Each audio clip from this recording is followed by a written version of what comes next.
Hello, hello. Good evening, everybody. We're here again. And I have a special guest with me again today, Miss Lydia Turner.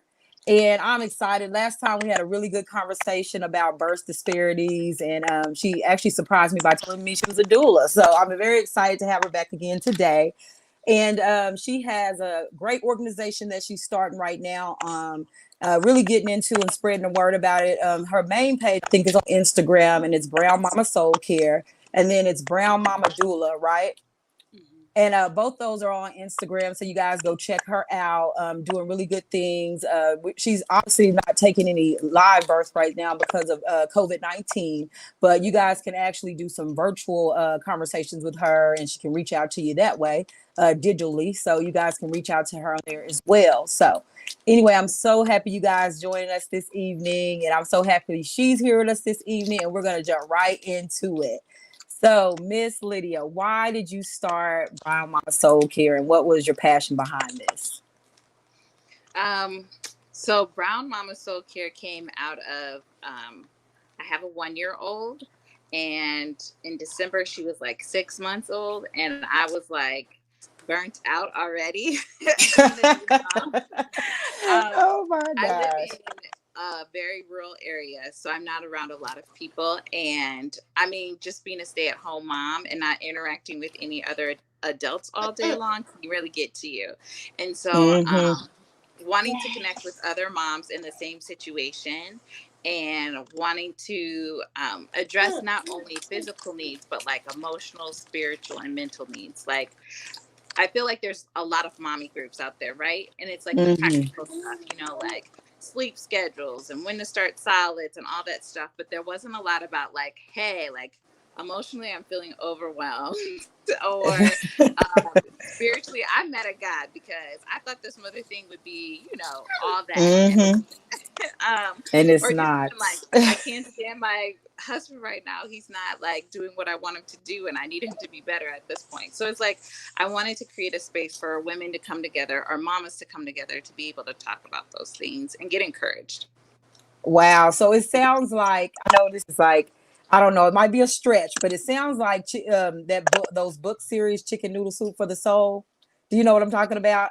Where he covered like all the different areas, but I know that you put the soul in there because I feel like it's like an all around soul transformation when you have a child. Because oh my God, me and you Mm-hmm. talk about it all the time, but like it is really weird. It doesn't stop at just like the what kind of solids and the food you eat. Like it's a whole lifestyle flip. Like you go from being maybe confident, or you may have done some things in life that you're proud of, and then you go up against this 3-month old, and you just feel like a complete failure. I'm like, Right. what? I've conquered so much in my life, and this little baby, like this little bitty human being, is literally defeating me. So I think Right. it's a major need for what you're doing, and I think so many people gonna benefit from it. I know last time we focused on the birth disparities and talking about the beginning of life, but just talking to you right now, if I feel like this is gonna go beyond just newborn babies or the prenatal thing, Mm-hmm. care that you have to go through, that it's a lot after you had that baby. So um Yeah. so what I know you said what inspired you to do that. So what are you doing right now with Brown Mama Soul Care right now? What are you doing right now with the organization that we can get be a part of? Yeah, so right now I have a support group called Mama Soul Care. It's on Mm-hmm. Facebook, and basically, I post random things for people to participate and be a part of a discussion. I'm hoping to like broaden that a little bit more and like have other people that will post on there, other mamas that are experts, because I just have one child and she's just one. So I'm at the beginning of my motherhood journey, but there are other women that are more seasoned in like different places in their lives. So having them come on and encourage them. Um, and then I also want to create, so me and my mom, I talk to her every day. So I never knew how valuable a mom is until I became a mom. And it was like, uh, okay, so like every day I'm calling my mom about something, and she just is like giving me nuggets of wisdom. And I was like, we mm-hmm. need to just start like recording these sessions so that everybody can get parts of these nuggets. So coming soon, there will be like a this ability to be able to listen to a podcast of me and my mom just talking about what God is showing us on our journeys of being a wife and a mother. So that's a Wow. couple of things. Yeah. Yeah. So I'm also working on the developing the doula part. So I'm still in training. I'm not certified yet. So I don't feel comfortable attending births until I have that certification, especially since most of the hospitals require you to have that in order to go in and partner with the mama. Right. So since I'm not doing that part right now, I'm basically like a birth coach, which is just consulting with women during any part of their motherhood journey. Birth. So whether it Mm-hmm. be fertility, getting ready to have birth, or I'm sorry, getting ready to get pregnant, about to give birth, or postpartum, just kind of coming alongside particularly women of color who are in those stages and helping them kind of develop a plan, have better awareness and education around these things, getting them prepared and ready to go through whatever is ahead for them, whatever that might be. Right. And I'm glad So, you said women of color. So what made you specifically kind of target women of color? Like why was that your main focus? um, right, because usually I mean, by trade, I'm a art therapist and a counselor, and I've never been like just women of color, but with this, I've been so, and I think it's just because there aren't a lot of Black birth professionals. Like, there's Exactly. not, there's not a Mm-hmm. lot of doulas, there's not a lot of doctors, OBs, gynecologists, midwives, and so knowing that the statistics are the way they are, where 40% of all Black women, Mm-hmm. I'm sorry, 40% of all deaths, birth deaths, are Black women. That's a high percentage. You know, It for really every is. 13 white women that are killed through pregnancy or birth, 44 Black women are killed. So, like, Wow. those are significant numbers. And I was just reading today, like, when your care is handled by somebody of color, you're 3 times more likely to survive it. Wow. So that just says a lot.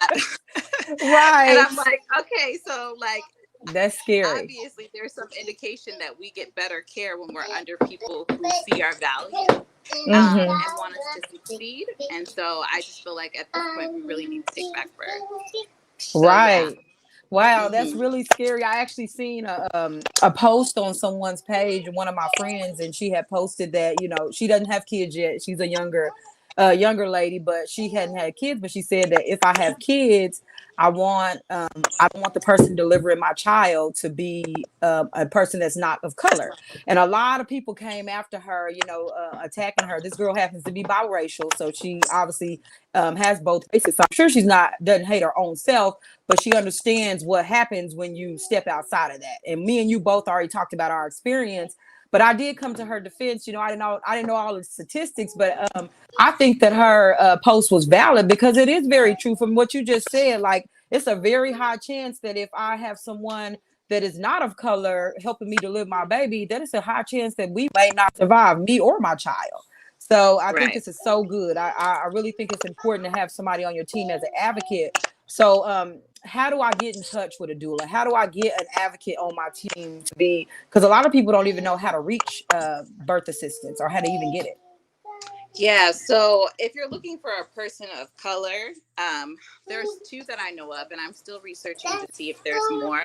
But the first one is Sister Midwife, and under her internet post, she has a directory, and it lists all the Black doulas, midwives, and any kind of nutritionist or somebody that's in the birth profession, Okay. lactation consultant. So you can go under there, type in your state and what you're looking for, and see if there's anybody there. And The what is other it called one, one more time? Sorry, I interrupt Sister, you. it's okay. It's Sister SISTA Midwife Midwife. Got it. Productions. And actually, she's the one that I'm going to be doing my training through in October to get my certification to be a doula. Okay. So hopefully, I'll be listed on there after that too. And then the other one is Black Birth Workers Rock. Okay. I believe. I'll have to see if, of course, I'm using. But that's another one that just posted that they're starting a directory too. So I was able to look on there and I saw, yes, of course, there's nothing in my area, but there's a Mm-hmm. lot in the Midwest, a lot on the East Coast, and obviously some things in California. So that's another place that you can go and see if there's anybody of color in your area. That's good because a lot of women just don't know where to find them. And I'll make sure I post that too, and like either we'll leave a link or we'll post something like we did last time because it's so important that people can reach out. Because I know when I was looking for a doula, well, not let's even skip past the doula. Like I didn't even know where to go for care. You know what I mean? Like I kind Right. of just started through a list and was like, okay, where do I even start to find a baby doctor at? Like I was on Google, and that's probably not a good thing to be on Google trying to find your doctor. No, You know, looking for recommendations of who to go to, like what hospital to go to, or what doctor to go to for my prenatal checkups and everything like that. I knew I needed those. Obviously, I wasn't that ignorant to it, but some people don't even know that part. But right. and you just get lost in the whole chaos thing of that as well. So if I did decide to go on with a birth coach or a doula, would they be able to help me find that as well? A good So doctor or someone like that? so this is the thing. Doulas usually don't come in the picture until you're like midway, if not further along in your pregnancy, like 28 weeks, right? And Right. usually by then, most women have already done some kind of care with a doctor. They pick their either their midwife or their OB. Unfortunately, oftentimes what happens is as they get to the 28 weeks and they start to meet with their doula, they realize, okay, like maybe my doctor isn't in agreement with the type of birth that I want. And so then they feel stuck because it's like, well, what am I Yeah. supposed to do? This is the type of birth I want. This is the doctor or hospital policies, and they Mm-hmm. don't match. And so then they were like, well, we've already gone this long, so we might as well just continue. And sometimes Right. that works out fine, and then other times it doesn't. So my recommendation is maybe find a birth coach from the very beginning and really Right. identify what type of birth you want, right? Like, because everybody's different. So I personally wanted an all natural birth. That meant I didn't want anything to start my birth. I didn't want any painkillers. Like, that was my ideal, right? I wanted to Right. be hands off as much as possible. But there are some people who are like, I'm planning to go in and I want every drug you could possibly give to me, That's right? me. And like, if I gotta start my labor early, that's fine. Like, get this baby Right. out, right? And so Right. wherever you fall in that spectrum, on one end or the other, somewhere in the middle, like you really need to find a doctor that believes in the type of birth that you want and will support you and encourage you in that. Does that make Okay. sense? So a Yeah. lot of Yeah. times people pick their doctor before they really identify or think through their birth plan. So I would say before you pick your doctor, think through what kind of birth do I want? Or what would be my ideal? Knowing that it might change, but what would be my ideal? And then look for somebody that says, okay, like these are my policies, these are my procedures, this is the way that I handle things. So I can either support you or I can't support you. Right. So a birth Um, plan is important. Okay. Yeah, for example, I didn't want anybody like if I was overdue, I didn't want somebody to say, well, you have to be induced. So, but most hospitals, they have a policy. If you go past 40 weeks, they start to Mm. say you have to be induced. Otherwise, we can't keep you as a client or as a patient. So, What? yeah, Yeah. yeah, there's policies out there that hospitals, doctors, and midwives have to follow. And so if they don't follow it, their license are up for review. So it's like they push their agenda based on what they, one, believe in, and two, what the hospitals or the state is saying Require. is required. Yeah. So Wow. you just need to I know that. never Like, thought about that. Mm. had I known, I probably should have just said I want a home birth, right? Because more than Hmm. likely at home birth, I'd be able to have a lot of like control over what's done to me and what's not done to me. But even that, there's some midwives that their licensing won't let them see somebody past a certain amount of weeks.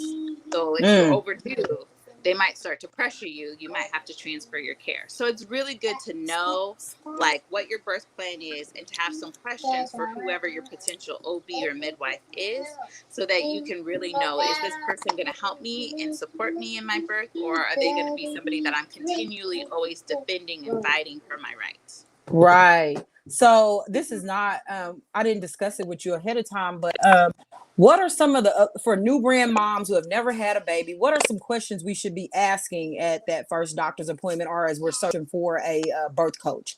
If I'm looking for a birth coach and I don't really know what I'm looking for, what are some things I should be asking or thinking about? Because we just don't have a clue. Well, when you think about birth, there's a lot of stuff. One, inducement, right? So Mm-hmm. are you a hospital or a doctor that would allow me to go until the baby is ready? Or is it a certain point that you're going to start pressuring me to be induced? If so, like, what type of things do you offer for inducement? Are you going to encourage me to do natural things? Are you going to encourage me to go on medication? Like, what do you want me to do? Or what is your procedure?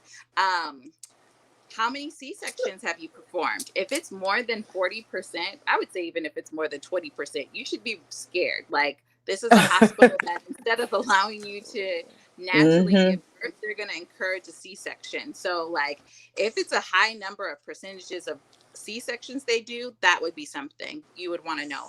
Also, birthing positions, right? So, are you going to be free to move around when it comes time to pushing out your baby? Are you going to be forced to lay on your back, or are you going to be able to be in any position you want to? Because you realize that laying on your back is probably the worst position you could be in. Wow. That's like, I mean, most doctors require that you lay on your back when you start to push, and it's for their convenience so that they can see the baby earlier. But when it comes to you and your baby's well-being, the best position would be squatting or to be hunched over or doing whatever naturally comes to you. Right. A lot of times that's not given as an option. So knowing, like, are you gonna let me be able to freely move, Mm. or will I have to be stationary and hooked up to need or to the IV and the baby monitor? Yeah. Yeah, those Yeah. kind of That questions are is important. that's good because I feel like the baby monitor really holds you hostage. Like you have to lay there in order for that the straps to be on your stomach and the IV in and for me I was like on the blood pressure machine, taking my blood pressure. I don't know if that was everybody's situation, but it was mine. Both times I had the blood pressure issues. And so every time I got ready to get up, it was like this whole big shindig. Oh, we gotta grab this and we gotta hold this. And so I got to the point where I didn't even want to get up and use the restroom, because I didn't want to cause Mhm. such a big stir. So they actually ended up putting a catheter in because they didn't want to deal with me having to get up and go to the bathroom. And I didn't even realize I could have rejected that as well. Like it's just Yeah, so many things. It's so much stuff. So I'm so yeah, glad that you started this organization because I feel like I said, it was so many people that can benefit from it. Obviously it's a lot of African Americans, other people of color who lack that knowledge and every people, all people too. I had a ton of ladies that were not of color who inboxed me as well. And just told me their birth stories and stuff. And I wanted to let them know too, this is not exclusive to us, but it happens to us more often than other people. You get what I'm yeah, saying? And so I didn't want yeah, them to feel like, oh, I was leaving you out, because obviously I know that you can go in a hospital and be mistreated just like anybody else. But it seems to happen to us disproportionately than every other race. And people are not aware of that until they start to have children, and then it becomes dangerous to them, right? Because they don't yeah. know. And so I feel like educating them along and doing that type of thing is really good as well. So are you doing anything as far as educating? Because I know that you are also like, you're going to be taking clients or sitting with them. So are you doing anything as far as like classes to help us be educated or know more about this topic?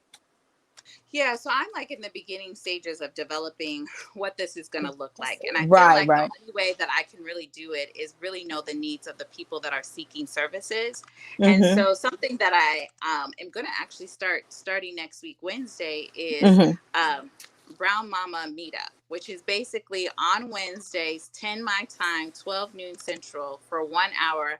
I'm online and women can get on and at any point just have a conversation. They can ask questions, express their concerns, just do like a check in to see where they're at. And Mm-hmm. I think that will better help me know what the needs of people are. Is it that we need more physical, like birthing information? Is it we need fertility information, or is it more emotional, like postpartum depression, anxiety, like just kind of getting an idea, a feel for what the needs are, so then I can make focus groups from there.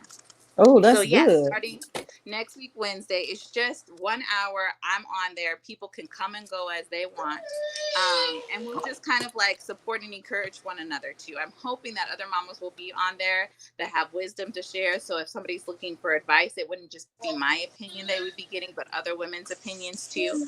Right. So yeah, that's what we'll start next week Wednesday, and I'll probably keep that going until I have a better idea and have a better following. and then I'll be able to start doing some focus groups. Oh, that's good. I think that'd be good. I think somebody would be good, happy to jump in there and get on those chats. I definitely want to get in there and get some info myself because it's really good. So we can find you. We can do those on Instagram. Are you going to do them? Or are you going to do them on Facebook? So starting tomorrow, I'll probably put up a post and I will just express, or I'll just express what it is. I'll explain that it's a mama meetup. That'll be Wednesdays, 10 Pacific time, 12 Central time, and we'll probably do it through Zoom. So I'll leave the ID and the number so then people can, sign in, and we can get on there. And so then we're able to freely talk and ask questions. I don't know how to do all this other stuff, but I know how to work with it. So Exactly. we'll start with that until you teach me Right. something else. Well, is it any what advice or words of wisdom would you give to our new moms or even moms that have kids now that are looking for or maybe pregnant now or looking to be pregnant in the near future? What advice would you give them as a doula or a birthing coach? Okay, there's so many pieces of advice. I know. What's your best piece of advice, I should say? um I think the best piece of advice that I can give is one, really take the time to educate yourselves. I feel like birth is such a mystery until you actually go through the experience of giving birth, and even pregnancy and like conception, all of that stuff. I don't know. It just wasn't explained very well to me. And so it's like, as I went through each stage, it was like, okay, what is this about and how does it work? And some people don't even think that much. But for me, it was like important for me to know and understand how my body was Hmm. working and like what the doctors were saying. And so I think the biggest piece of advice I could give you, I want to say, is to educate yourself. But Google is a really dangerous place to educate yourself because it gives you Yes. the worst case scenarios. And so then you're like stressed out about everything. So maybe finding a mama's group or finding a birth coach or a doula that can walk alongside you.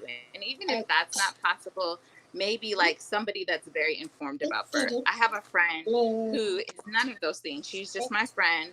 She took the time to learn all that stuff. And I mean, I texted her and called her about everything from the time like pregnancy tests all the way to postpartum. It was like she was always like my go-to person to ask any Right. question. And she was just very informative and she really helped me through this crazy stage in life. And so I really appreciate her. So I really think that, like, especially Black women, we have the tendency to be like, we're strong, we're independent, and we can do it all by ourselves. We don't need Mm-mm. support or help. Motherhood has taken that philosophy away from me because I'm like, it really does take a village to raise a child. And it starts Yes. from the very beginning. And so being able to have a really strong support system, I think, is huge. And if in your circle, your mamas, your aunts, your cousins, they don't know what they're talking about, be okay with finding somebody outside of that. So Exactly. yeah, my mom always says, "Well, I didn't know any of this stuff when I was having babies." She's like, "I just didn't know." And so, like, my mom has been a great emotional and spiritual support, but when it's come to the physical things, she hasn't been really my go-to person. So I had to find somebody else to do that. So I have like a small support team that has been helping me. I have a therapist, I have a lactation consultant. I had two doulas. I don't really see them very often, but they're still like checking in on me and supporting me in certain ways. And so it's just like, it's really important to have that. I have a mama's group that is local here that like they have their Facebook page. So at any point, if Hmm. I'm looking for a doctor or if I'm looking for some type of professional, I can ask that question and everybody will give me a list of their recommendations. It's just really important to get your support system together Yes. before you have your baby. And don't just jump into it. I heard you say a therapist. I think that that's super important. And I know that you do therapy. Are you a therapist as well? So you jack of all trades. You just all in one combo. Just No, perfect no. for us. So that's why we love you so much on here because you got the best of both worlds, or so many worlds. And so what I know that mental health is so important, especially when you get into that thing and you're suffering with postpartum. So as women get into that, they have that baby and then things is not going well. What are some of the signs that, hey, I might need to go see a therapist, I might be struggling with a little bit of this postpartum, and we need to seek some help? So it's kind of crazy because, like hormonally, you're on this high when you give birth, right? There's a lot of Mm-hmm. oxytocin that is like coming as you connect with your baby and you're developing all this nurturing stuff. But then, like, there's a low that hits, right? So, right after you give birth, usually you hit some type of wall and it feels very emotionally crazy. um, and what I mean Exactly. by that is just like, you're 1 minute you're crying and the next minute you're laughing hysterically and then the next minute you're like raging and yelling and like can't stand anybody. And so like I think emotionally you have to give yourself some grace because you're a new mom, you have a newborn, you're trying to figure out feeding, sleep schedule, your body's trying to recover, and hormonally you're all over the place. So I think like you have to keep that in mind and expect that there's going to be some emotional upheaval that comes with that. I Mm-hmm. think where you should seek out counsel is when you start to have really negative thoughts about yourself and your baby, right? When you think Okay. about either you harming or someone else harming yourself, or you harming your baby or someone else harming your baby, and it becomes obsessive where you're starting to think about it all the time and you're not able to stop thinking about it. um you know, where you're starting to be neglectful of your child. I think it's okay if you need to step away for a second, but make sure your baby is being cared for. And if you're Yeah. like, I don't care about my baby, that's probably a warning sign that you That probably you need to need. seek out some help. And like, obviously that's extreme where you're wanting to hurt yourself and somebody else. I didn't get to that point. I never was there, but I know that like I was emotionally in this upheaval for more than a couple of weeks postpartum. Like it Yeah. lasted for months. I mean, August, I think I was completely undid. And that was 3 months after my baby was born, 4 months. And so that was a sign to me that I probably should go talk to somebody because it had lasted longer than the expected amount of time. Wow. Absolutely. Yeah. That those is So, those is all really good tips and stuff, because I know sometimes you just don't even feel yourself slipping. You know things are not right, but everything's wrong. I hate to scare any new moms out here, and I do make jokes about it, and it is funny at this time, but it was not funny when I was in the situation and I had just gave birth to the kid. And after waiting so long and hearing all these great things about kids and seeing all the highlight reels and the beautiful family pictures, and then you get the little cuddle buddle, and then they're not cuddly. They wake you up in the middle of the night. I think that disappointment is I'm like, nobody told me. I felt so betrayed yeah. and hoodwinked about the whole idea of motherhood. I mean, it's great. I mean, even 3 years in, I can say I love it. I love my daughter, obviously, but I was hoodwinked, and people just should know. So I appreciate you coming on here and sharing some of these tips and tricks and things about motherhood with us, and ways to be prepared, because it's just so much. I mean, the scope is so big, and so you're getting ready to tackle something huge. And we, of course, Yeah. will be here to support you and have you back on it. Right. This is getting ready to be, and women are going to benefit from it. You know, I think that this is something that not, like I said, not only people who have given birth, but people who are preparing for birth and who are pregnant, in all areas of this will be able to benefit for it. And y'all probably hear my babies in the background crying right now, but it is a lot. We go through so much as mothers, so it's good to have an advocate on our side. So, is there anything else you want to leave for the ladies tonight? Any last minute thoughts or ideas, or anything you want to share about your business? Okay. That's like three questions Is in it one. what? Because I talk too much. um, No, just follow me on Instagram. I'm still developing my business, so it's work in progress. But like, I think the more feedback I get, like people asking questions or inquiring or just expressing their thoughts, I think that will help me a ton. Um, Yeah, I don't know if I have any other questions other than I just really think that we as women of color really need to protect our own. And the only way that we can do that is to take back birth, meaning we need to, one, start becoming professionals, getting trained. If you have any desire to do any work in the birth world, get training to be a doula, a Exactly. midwife, whatever. Two, if you can, go see a person of color for care. Whether it be your child goes to see a person of color or you go see a person of color, just make an effort to see those people because they do care. Hopefully, they care and value you and your child. Right. Um, and then just get informed, like really understand what all happens when it comes to fertility, conception, birth, pregnancy, postpartum. It's really just important to get informed. So get in a group, join a mama's group, whatever you got to do. Come talk to me. Um, because I think the more that you're aware, the better decisions you can make, and you can notice or point out when somebody is treating you unfairly or maybe not presenting you with all the options. Exactly. Because we need to know about our care. Doctors get away with a lot because we don't know and we just trust them wholeheartedly to do what's in our best interest. And that's not true. So I think the more Yeah. knowledge you have, the better.